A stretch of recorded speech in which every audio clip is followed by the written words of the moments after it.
Halo Sobat RSP Lau dimanapun berada, semoga keadaannya sehat dan tidak kekurangan suatu apapun. Kali ini saya ingin membahas terkait tindak pidana korupsi yang ada di desa ya teman-teman. Ini sungguh miris dan menggugah kita agar bergerak menyuarakan ya, karena kita berlatar belakang dari desa baru ke kota. Jadi yang terjadi akhir-akhir ini, kita banyak lihat berita maupun peristiwa hukum kepada kepala desa atau maupun perangkat-perangkat desa dimanapun banyak eh, dugaan ya, dan sudah divonis melakukan tindak pidana korupsi terkait dana desa begitu. Jadi dalam hal ini saya ingin menyampaikan tiga hal. Yang pertama itu dasar hukum, yang kedua itu dugaan penyelewengan, dan yang ketiga pencegahan ataupun solusi. Poin yang pertama yaitu dasar hukum. Landasan kita dan acuan kita, inilah dasar hukumnya, Permen Desa nomor 13 tahun 2023. Kita masuk langsung ke bab 2 ya teman-teman. Bab 2 itu apa sih? Bab 2 itu di situ ada pengaturan tentang dana desa. Nah, dana desa ini kita masuk ke pasal 2-nya, ada di situ yang lebih fokusnya. Fokusnya itu untuk apa aja? Nah, teman-teman bisa skip atau bisa di stop itu ya, untuk dibaca satu persatu. Fokus penggunaan dana desa diutamakan untuk penggunaan untuk kemiskinan ekstrim ya teman-teman. Nah, penggunaan untuk antisipasi lah. Jadi kalau di tempat kita itu ada masyarakat atau tetangga kita yang benar-benar dia memang masyarakat ekstrim, yang di circle kemiskinan ekstrim, ini di mana nih kepala desanya nih? Nah, teman-teman bisa nih lapor nih, bantulah. Kalau kita tidak bisa membantu dari materi ataupun apa gitu tenaga, kita bisa membantu informasi atau kita bisa menyampaikan keluh kesah ke keluarga kita, tetangga kita, atau orang-orang di sekeliling kita, teman-teman. Pengalokasian dananya ini wajib ya teman-teman. Jadi sudah diwajibkan oleh undang-undang, ini sudah diwajibkan untuk dialokasikan pertama dana ini untuk kepentingan eh, masyarakat desa yang notabene menyentuh kemiskinan ekstrim gitu teman-teman. Baru di poin ketiganya itu kita bisa baca, memang di situ ada namanya operasional pemerintah desa. Saya menarik itu di pasal koreksi saya kalau tidak salah. Yang menarik itu saya di pasal 4 itu tentang adanya pemberian dana sebesar 300.000 tuh. Nah, itu tuh. Coba itu dikoreksi. Itu menarik tuh teman-teman. Apakah itu sudah terjadi di desa kita? Apakah benar ada dana itu disalurkan? Nah, itu teman-teman bisa koreksi sendiri.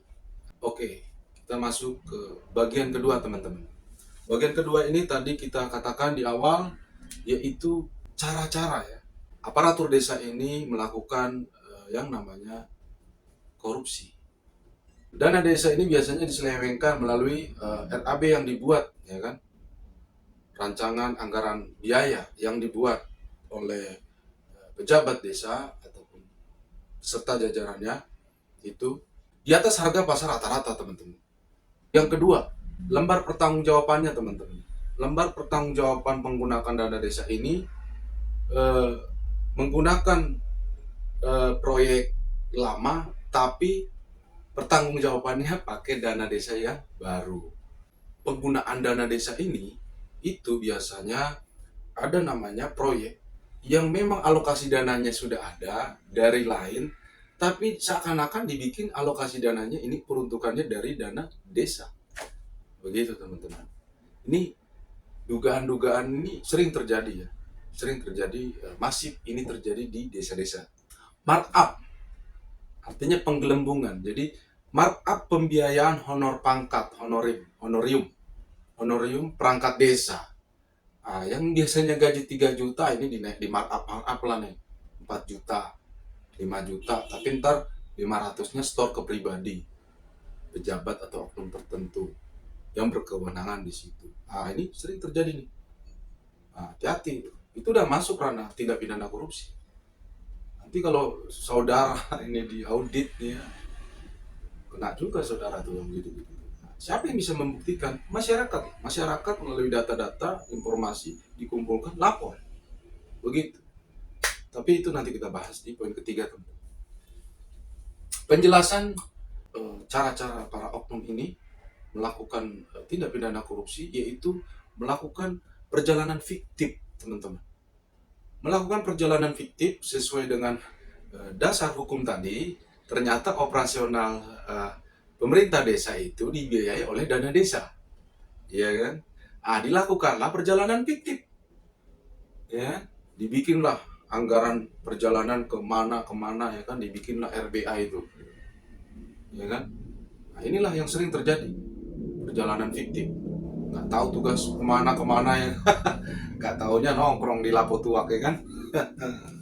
Oke teman-teman, jadi dari beberapa itu masih ada sebetulnya. Contohnya kayak markup ATK. Markup ATK ini, ATK kantor ini kan sering terjadi juga itu. Beli inventaris. Beli inventaris kantor tapi penggunaannya untuk pribadi. Nah, ini juga, ini banyak terjadi nih teman-teman. Itu salah satu penyelewengan. Itu salah satu tindak pidana korupsi, teman-teman. Meminjam sementara dana desa. Meminjam sementara dana desa untuk pribadi, tapi entah kapan dikembalikan. Nah, ini juga sering terjadi nih. Hati-hati. Nah, siapa yang bisa kontrol ini? Ya masyarakat desa itu sendiri. Nah, kita masuk ke antisipasi ataupun solusi, teman-teman. Kita masuk pertama itu pengawasan. Pengawasan itu lebih kepada kita masyarakat desa itu sendiri, teman-teman. Adanya kita aktif ya. Jangan karena dia kepala desa kita jadi takut. Nah, ini yang salah sebetulnya. Mindset ini yang salah. Itu harus dibalik, teman-teman. Siapa yang terbesar, dia harus yang jadi yang terkecil. Siapa yang terkecil, dia yang harus jadi terbesar. Gitu, teman-teman. Kita sebagai rakyat bisa mengkoreksi, bisa mengkritik kepala desa. Begitu, teman-teman. Dan beserta jajarannya. Jadi nggak usah takut. Kalaupun nanti kita diintimidasi atau dikucilkan di situ karena kita mengkritik, berarti itu salahnya siapa? Kepala desa. Kalau kepala desa, pemerintah desa tidak bisa dikritisi, nggak usah dia jadi kepala desa, nggak usah dia jadi aparatur desa. Laporkan, sudah ada sekarang. Dan kebetulan Pak Jokowi sekarang sudah membentuk Satgas Dana Desa ini. Korupsi dana desa melalui Kapolri. Dan ini jelas.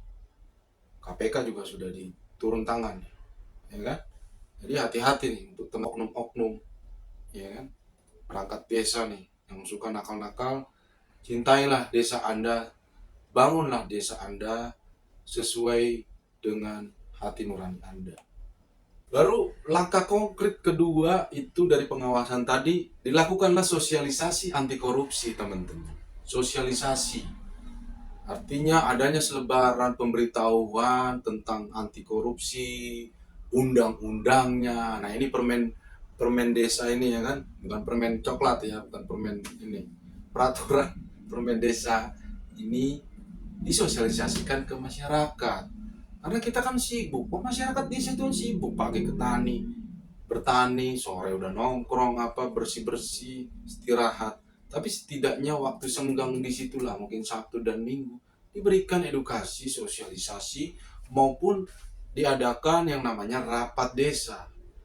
Itu ya. Baru yang ketiga, dari poin ketiga ini kita adakan evaluasi kerja, teman-teman. Jadi perangkat desa mensiasati adanya rapat untuk dikoreksi oleh masyarakat desa itu sendiri. Jadi dievaluasi. Selain itu dari internal maupun eksternal gitu. Jadi dikoreksi di internal, eksternal juga bisa mengkoreksi apa kekurangannya. Karena solusi itu bisa kalau bersama-sama, kita rembukan bersama-sama, pasti akan cepat mendapatkan solusi. Karena dari berbagai pandangan, berbagai pendapat, dari kritik, disitulah titik temunya nanti, mengerucut dia. Begitu teman-teman. Nah, keempat, adanya transparansi. Transparansi dana desa. Ini yang sukar ya, kalau urusan duit sukar, transparan teman-teman. Semoga lah teman-teman desa nih, teman-teman yang tinggal di desa mau aktif sebagai pengawas, sebagai pengkritik untuk menjaga stabilitas, untuk menjaga juga kinerja daripada perangkat desa ini. Harus transparan teman-teman, harus ada LPJ-nya, lembar pertanggungjawabannya, harus dilaporkan kepada masyarakat desa melalui rapat-rapat, melalui sosialisasi, begitu teman-teman. Baru yang kelima, apabila sudah ada putusan hakim atau seorang oknum atau beberapa oknum yang melakukan dugaan korupsi, itu tadi yang saya sebutkan, diberikannya efek jerah. Efek jerah selain yang sudah terjadi nih ya kan, banyak terjadi tersangka dan mau proses sidang, ya setidak-tidaknya diberikan seperti keluar mungkin dari desa itu, atau penghakiman secara sosial begitu ya teman-teman, diusir begitu, agar efek jerah begitu teman-teman.